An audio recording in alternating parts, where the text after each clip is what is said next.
My hobby horse. I think everybody has some kind of theory usually that guides their work and how they like to think about all the problems that they always kind of come across in day to day, week to week, month to month, year to year. And for me, I've always felt like almost 100% of my problems come down to communication. Maybe 0.01% of them usually are like some kind of missing semicolon or like some text that's out of rag or something. Usually when it comes down to working with teams, especially as a product manager, product leader, it comes down to communication. For me, my kind of working title for this deck, actually let me back up a little bit. I come from a design background. Started being a product manager like 4 or 5 years ago. It's part of a small stage startup that got acquired by Pandora. Started doing product management there. Past couple years I've been working on my own company. Trying to leverage that leadership skill, knowledge of product to kind of build my own business. I also love when I do presentations to keep things really conversational. So everybody, please feel free to interrupt me at any time, ask a question. I really prefer, the kind of the back and forth and getting grilled and having to think on my feet. It keeps things, I think, more interesting for everybody. Like I was saying, working title for this presentation for me was Appraising the Elephant, which has kind of something to do with the old story of the blind men and the elephant, if anybody's familiar. Really briefly, right? There's a town, there's some blind men, and they hear that this new animal that they've never heard of and never, have no knowledge of, called an elephant, has come to town. So everybody goes down, these blind men, to the center square of the town. And, being blind, they can't see the elephant, but they can touch it, and then they can actually talk to each other about the elephant too. So one of the blind old men goes up to the trunk of the elephant and grabs and is like, oh, this elephant thing, it must be some kind of like rope or an incredibly large, strong cable. And a different blind man touches the ear of one of the elephants and says, oh, it's kind of light and it's moving back and forth. It's some kind of fan. That's what an elephant must be, right? Another blind man touches the side of an elephant and thinks it's a wall. Another blind man touches one of the legs of the elephant and thinks it's some kind of pillar, holding up some large building. That's what an elephant must be. And one of the other blind men grabs the tusk of the elephant, and it's smooth and, it's sharp. And they think, oh, an elephant must be some kind of spear. And, obviously, none of the blind men know what an elephant actually is, but they can still kind of together maybe share some of their experience of what they're, able to sense with their limited senses to maybe achieve some kind of understanding. The story kind of falls apart because surely they'd be able to smell the elephant or maybe hear it make noises, but the story is instructive for me for 3 reasons. One, it's really difficult to understand the world, right?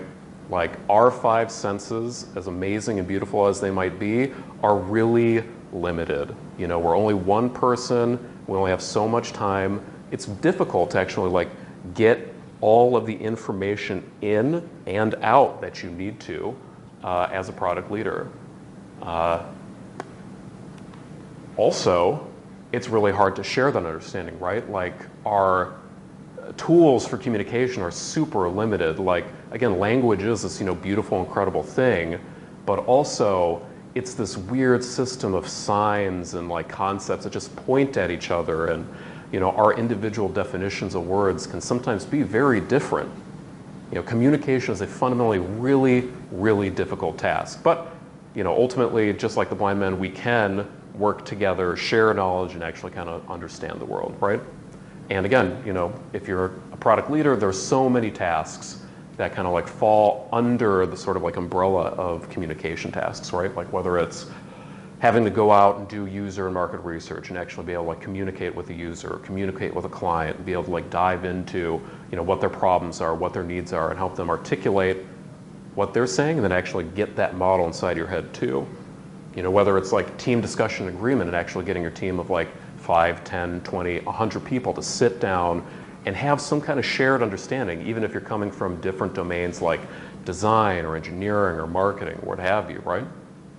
Another thing that product leaders do right is create vision, some kind of direction for the team. Being able to do that storytelling for a whole team of people is also a fundamentally communication issue.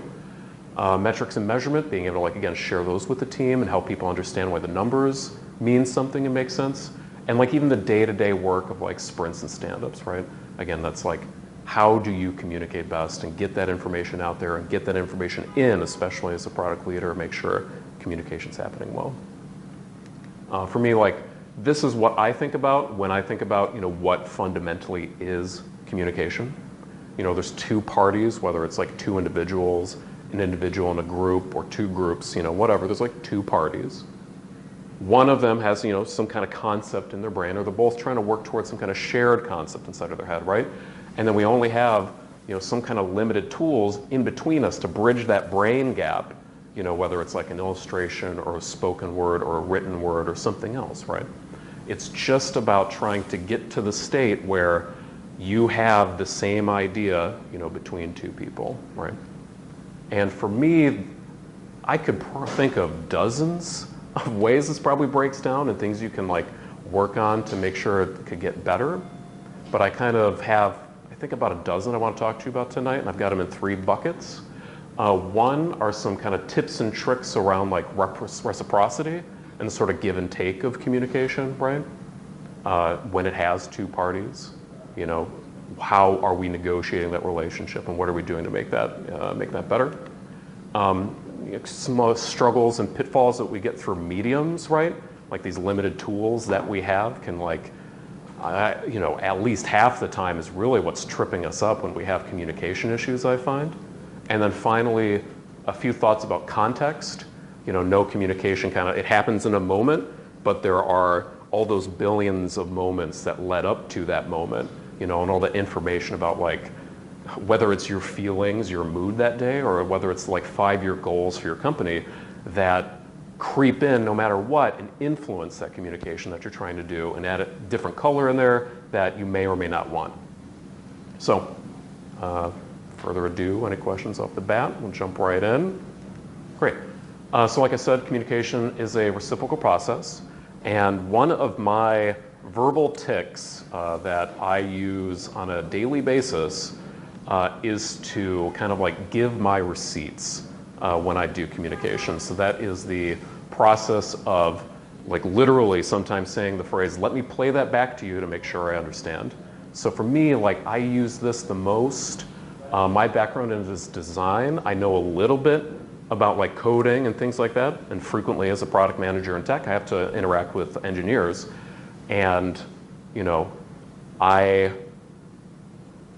am always happy to admit that I'm not exactly sure what's going on, but it's critical that I do understand sort of how the tech works. So frequently I have to kind of like slow things down a little bit and play back what I've heard, whether it's like, some kind of like extract, transform, load sequence or something like that, and make sure I understand all the steps and make sure that I've actually like replicated that idea in the engineer's head and put it inside of mine, right?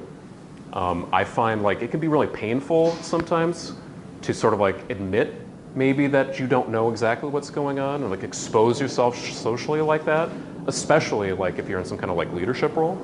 But the cost there I think is so minimal when it is compared with like the benefit, the value of actually like playing things back and slowing things down a little bit. It helps like avoid a lot of trouble down the line. This principle also works in reverse, and you can ask for receipts too, and ask people like kind of like, so like, did that make sense to you? Does that make sense is, again, one of these phrases I probably say every damn day to people. And it's not like you have to watch kind of like the tone and how you say it and what you mean by it. It's not some kind of like challenge, because it can be, to like demand that people like say something back to you. It's more of like an open sort of like invitation again for somebody to, play things back and make sure that you have some kind of shared understanding, right? Next up. This is an interesting one, and obviously a presentation about communication can quickly get kind of meta if you're not careful. But one of the things I think is really critical is like to communicate your own communication needs. Like we're all individuals, and all of us have different sort of preferences when it comes to whether it's that media that we're using for communication, time of day. Some people are really productive in the morning. They don't want to be disturbed. Some people want to get all their meetings out of the way so they can work all through the afternoon and evening, right? And even by role especially, people have very different communication needs, right? Like as a product manager, I love Slack. Slack is a great tool for me because I'm plugged in to my whole team all the time. And if I need a question answered, especially quickly, if there's like a bug or something, it's easy for me to find somebody and get a question out there and have a record, too, of what's being talked about. If you're more like an individual contributor, Slack can be a pain in the butt, and it can like really disturb your work, especially if you're like a designer or engineer or anybody who really like wants to be able to get in that flow state for like an hour or two and really like focus on the work, dive in, and not be distracted by things that are going around them. So being able to articulate your own communication needs and knowing what you need in terms of communication is really helpful, and making sure you're kind of soliciting that too from the team, and that you have some kind of like working knowledge of what everybody needs in kind of communication. By way of example, I used to have a coworker, I'm going to call him Roger. Roger wasn't his name, but protect the innocent and all that. I used to think he was a real pain in the butt to work with. He was especially non-responsive on Slack, especially when there was some kind of critical bug, like something was down in production. It was a red alert in the office. He was a remote worker in Florida, and sometimes he's just a ghost, After a couple like weeks and months of kind of like dealing with the situation, before I kind of knew just how important communicating your communication needs were, we were just casually talking, and Roger says to me, "Carl, I hate Slack. I really hate Slack. I really prefer a phone call." And, took note, remembered it. Next time we had a bug, called Roger up, answered it immediately, took care of the problem, no issue, right? So just by virtue of like getting a better understanding of Roger's like communication needs, my working relationship with him, improved like 1,000%, right? So it does work. Another tip is I've always found that information like flows really freely in private. There is something about removing the social pressure, of a group situation that really helps people speak their mind a little more freely and like really actually be able to like let two parties talk to each other and dive in and understand things. Certainly I'm not advocating that, you try to like make it the kind of confessionary sort of event from a reality TV show and get everybody in your team to just talk trash about each other. That's quite the opposite. Any conflict needs to get to the surface, obviously. But I find in one-on-one conversations, I get a lot more throughput in terms of communication, with the team. Part of my responsibilities, my old product management role were, doing the quarterly planning. And that ultimately turns into, kind of a couple projects for the quarter. Then what are the sprints, right? From that top level all the way down to the bottom. And it obviously ends with a big team meeting, kind of like letting everybody know what's going on, right? But for me, it always started with these one-on-one conversations and being able to talk to like separately, my back-end engineers, software engineers, design, marketing, customer experience, right? And get that out there, and let everybody, be heard, and be heard in a real way, not just like let everybody surface sort of what's on their mind.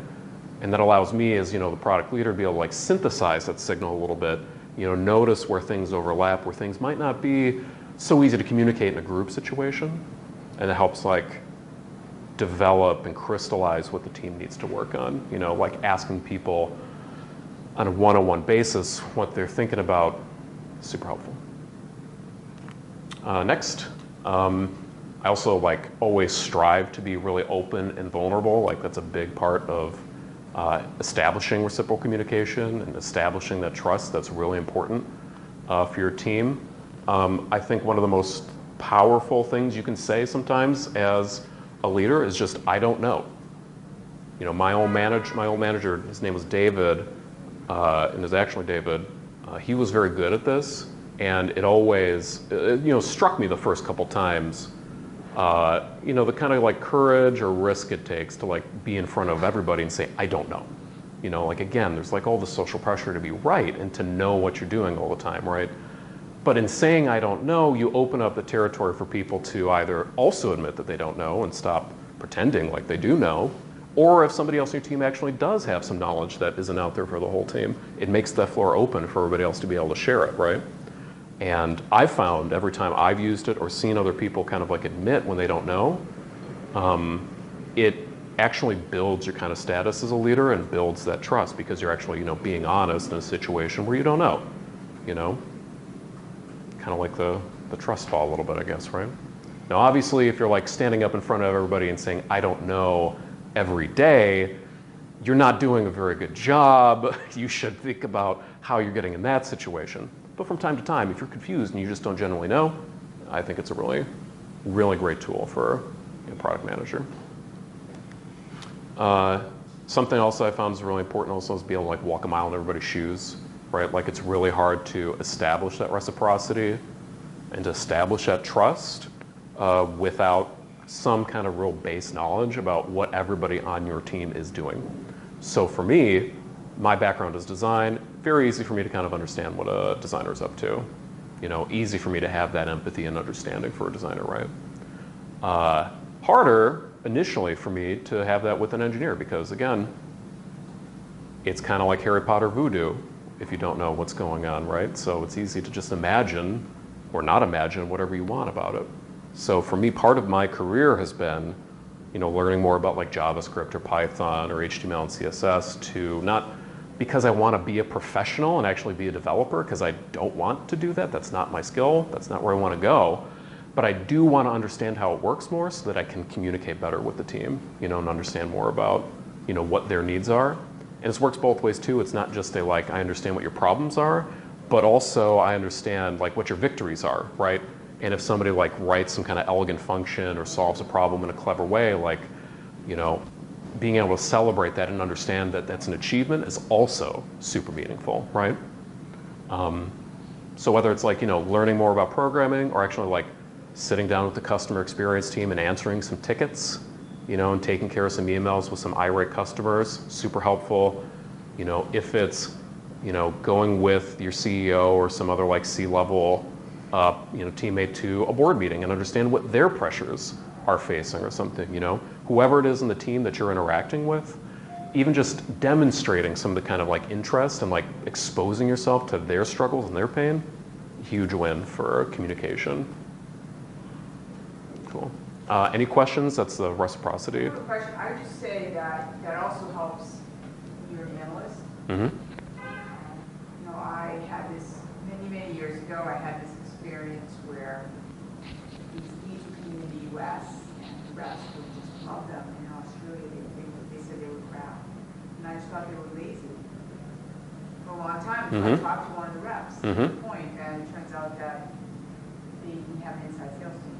So the leads were small dollar value. They couldn't chase them. They needed to go out and chase the bigger tickets. And so I just had this assumption that they were lazy, and kind of that was my analysis was geared towards that. But then when I understood, their perspective, I became a much better manager and an analyst too. Totally. Yeah. That's like one of the biggest struggles I found too, by the way, is when like remote working is like really fraught because it's so easy to start to make like, to build up a different person, right? And not by like, because anybody's like mean-spirited or anything, it's just kind of like human instinct or something we're all guilty of. I've certainly been guilty of it in my career and I fight against it, quite frankly. Yeah, that's a great example. It's a really good example. Anybody else? Keep going? Cool, all right. So I'll talk a little bit about mediums too. And again, like this is a more like sort of tactical level of communication. Something I really am sensitive to is how like some mediums, take meaning out of communication. There was a study done in the 50s or 60s, and I'm not an expert here, so there might be some, kind of issues with how it was done. I don't know, but the output of the research was sort of an understanding that in terms of communication, about 70% of it typically comes from like body language, gestures, facial expression, the kind of physical, corporeal form of communication. 20% comes from tone of voice, and only 10% are actually the words that you use, right? So you think about that breakdown of where meaning comes from, and then you think about like a lot of the tools that we are forced to use on a day-to-day basis, especially email and Slack, for example, which are only that 10% of words, right? So that medium, especially email and Slack, blasts away 90% of what somebody's trying to communicate to you. And again, it's such a like fraught area where like misunderstanding can really, really, really, really easily take place. So being able to like just like take a step back and think, well, did that person actually mean what I think they mean based on what I'm reading? Or maybe is it just a wrong word choice? Or would it sound different if I heard them on the phone? Or would they even say it different? We're actually face to face, because it's a little more difficult sometimes to be abrasive, let's say, when you're in person. Just having that sensitivity to like what the medium is doing to your communication, I think is like super helpful. Like, I love to say, you know, anytime there's some conflict or misunderstanding, I try to escalate to a phone call at least as soon as possible, because then you get that timing, you get tone of voice, you can get a bunch more people just, again, knee-jerk reacting instead of like thinking about what I want to type in Slack and then maybe I delete it, or it's like the chaos of several people are typing everybody's favorite little message on Slack. Everybody has their own, like I said, kind of preferences here. I personally don't like video conferencing.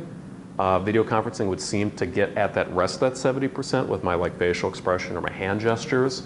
But I think there's something really uncomfortable about like the eye contact that never gets made in video chats, but that's a personal preference, right?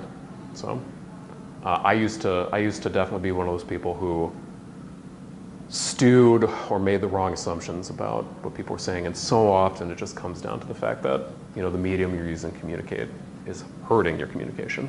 Yes? I generally agree with what you said. I, however, had an experience where we were in an international project, and people from India, Hong Kong, Europe, and America. And we were all these conference calls. The spider was exploding because we had, I don't know how many lines in there, and so to speak, and it was really hard to understand all the people because they have all different accents and mine, except for two people, none of us were English mother tongue, anyway.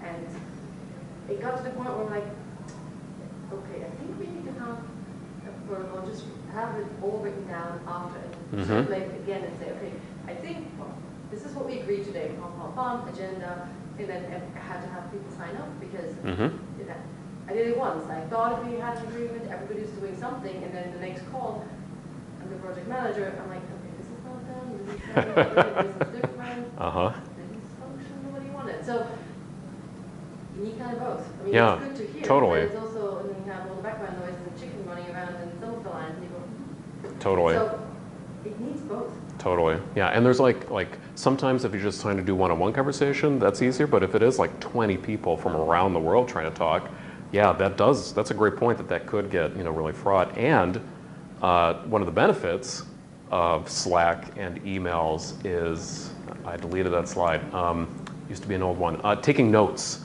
is like really useful as a product manager, and having that record of communication is super helpful. And that's something you lose on the phone or on a video chat, right?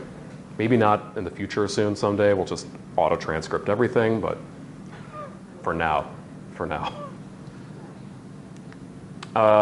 Another important point too is like, if our medium of like Slack or email is frustrating, language itself is really frustrating too, right? And again, like even when it comes to like people who are not negotiating English or whatever language as their first language, you know, language is beautiful and amazing and poetic, but also really loose and non-specific and really, really difficult sometimes depending on the noun or the word or the concept you're trying to communicate, right? Like, for example, if I just ask all of you whether or not you want to think of an elephant, you're all thinking of an elephant, give or take, right? Like, you're probably thinking of some kind of like large gray animal, you know, maybe you're thinking about its tusks, maybe you're thinking about its nose, maybe you're thinking about a cute little baby elephant splashing around the mud. You know, there's some kind of like flavor, right, that's probably specific to your understanding of an elephant, but we all get it. We all know what an elephant is, right? But if I ask you to think of the concept of love, let's say, that's going to be a little more different based on people. Some of you might be thinking more like familial love, maybe more passionate love of like, a partner or something. And like, what does love even mean, Like what is it that's like landing in your brain when I say that word, right? It's more specific to being like a product leader, success, The word success, if you don't take an active role in like defining it for your team, can mean something different for everybody, especially like down at the layer of our different functions, like success for a designer might be like to design a really elegant, minimal design solution, right? That like uses a couple fonts, maybe one color, something simple.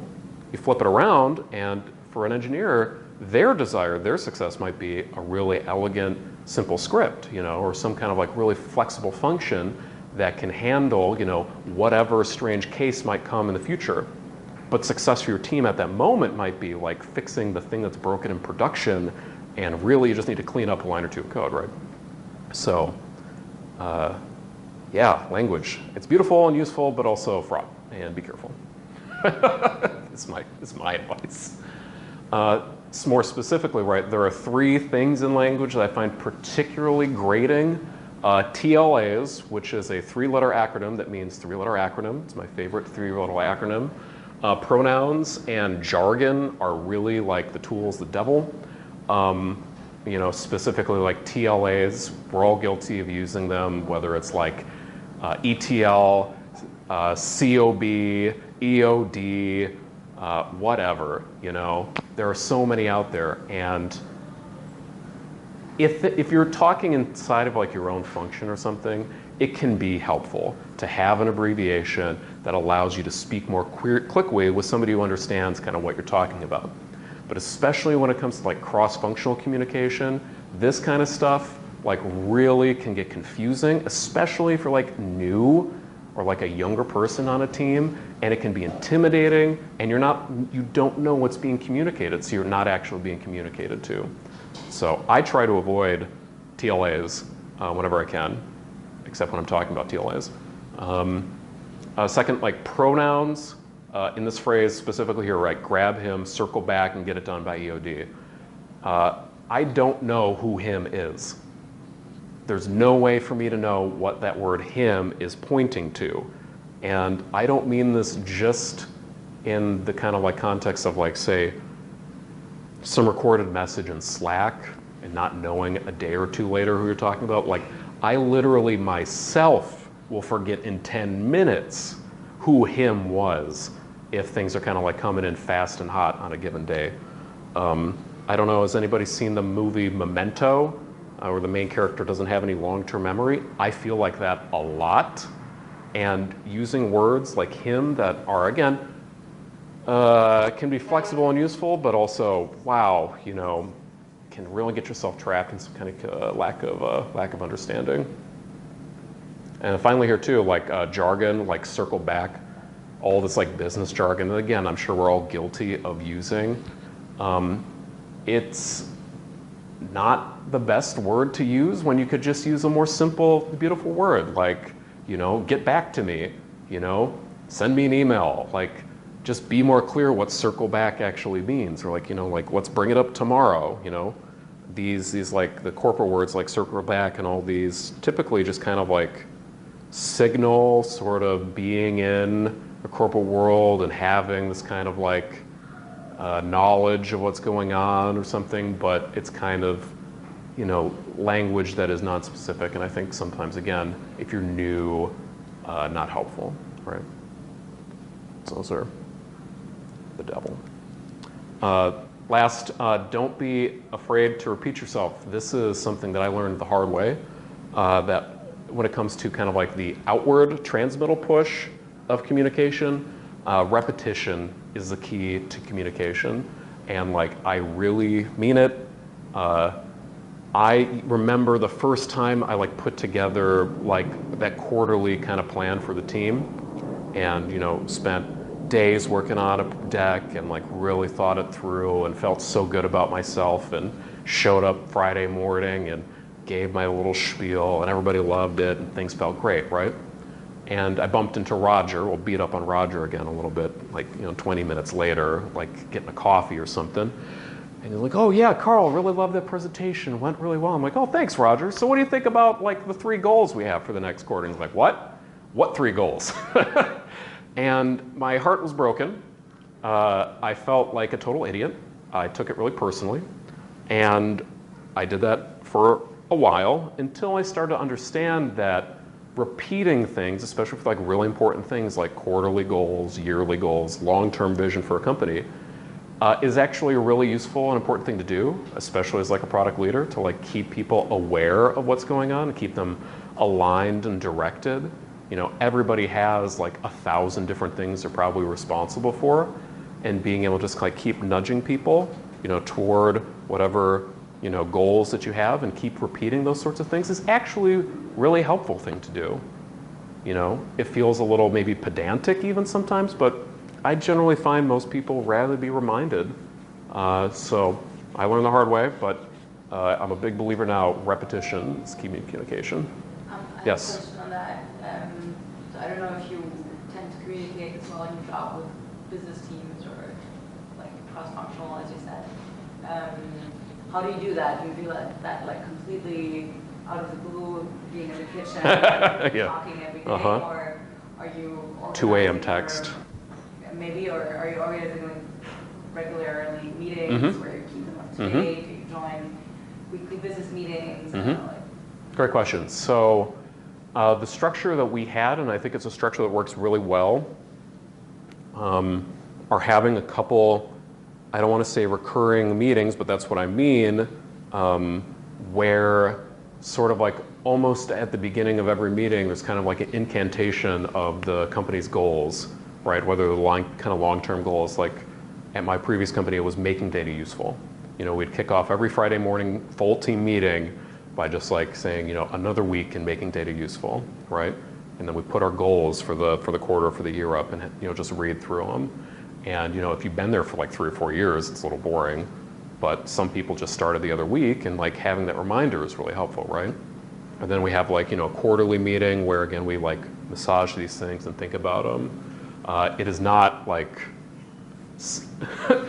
throwing them in sometimes, just randomly in the middle of conversation. I think that's a little awkward to do, but have it part of the like structured part of what you're doing, as your team. I think that's the right way to do it. So that's a really good question. Thank you. Any other questions? Cool. Great. Finally, talk a little bit about context here. Generally speaking, it's really difficult to escape context, right? Like I was kind of saying before, there are all these, days and weeks and months and years of events that have happened right up to this moment. And tons of like social dynamics between like you and your team, and other people are lateral to you and people above you and all this other stuff, right? Then there's all the pressures of the business and what's going on there. Like every word you say, every Slack you type, whether or not you want it to, is going to be infected by some of that context, right? So it's ever present, and there is no thing that you can really do to get away from it, right? And also it's really helpful, right? Like having that kind of information built up in everybody's head gives that context and that meaning to a lot of the things you're saying, right? And doesn't leave those phrases and words just kind of like naked and alone, bereft of any kind of like, consequence to everybody, right? So I'll give you an example of like how context can be, really tricky. An innocuous question here, how's that presentation coming along, right? One last time we'll bring up Roger.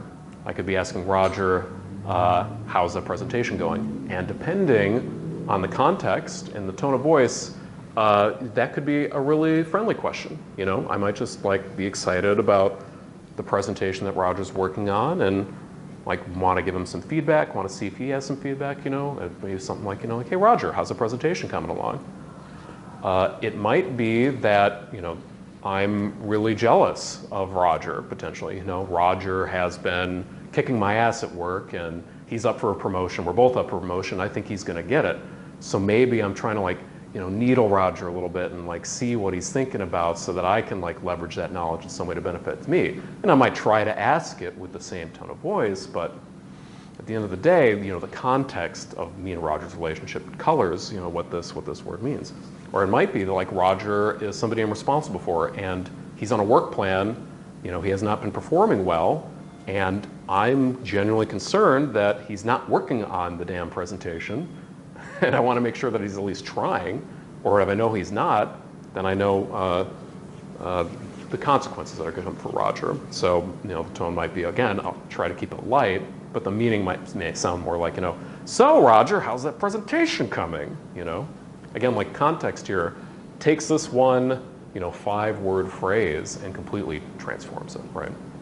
So, for me to master context right, there are no shortcuts here.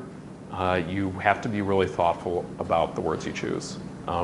For me, like inside of my brain, this is an expensive algorithm because I'm always trying to think about the words that I'm using and how they're, going to be read in somebody else's mind, right? And that takes a lot of thought. It's not a cheap thing to do. But it's super helpful to be able to like head off miscommunication before it happens, right? Especially when you're using words that, again, are loose and easy to misunderstand. Like one thing I constantly find myself saying is like, I don't mean to say something else, like get ahead of what somebody might misinterpret a phrase as and just say that, no, I don't mean that because I don't mean that, Try to say what you're saying in a slightly different way, right? Like, fourth time, poor Roger. Like I might say, so Roger, like you haven't been showing up and doing a good job for the past 3 months. Like, I don't mean to say that you haven't been trying, Roger. I know that you've been trying, to like do right and meet the kind of like work plan we put together for you, but it's not working out for us, right? Like, I'm thinking about how Roger might misinterpret what I'm saying, and I get ahead of it, and I try to like zoom in on really what I'm trying to say and carve away the context that I don't want, right? And then another really useful thing too is like getting all your cards on the table and making sure everybody kind of shares the same context, right? So here, like, really helpful phrase is to say like, let's make the implicit explicit, especially like at the beginning of a meeting, right? Everybody has their own knowledge that they have inside of their brains, and frequently, and I'm certainly guilty of this, we assume everybody else has the same information too, and that is rarely the case. So just going through again this like slightly cumbersome process of like getting all the cards on the table and just like reiterating what you probably will think is shared knowledge frequently exposes that it is not shared knowledge actually. And before you even get into the discussion of like, say, like why was production down for two hours? How did this bug get out there in front of our users?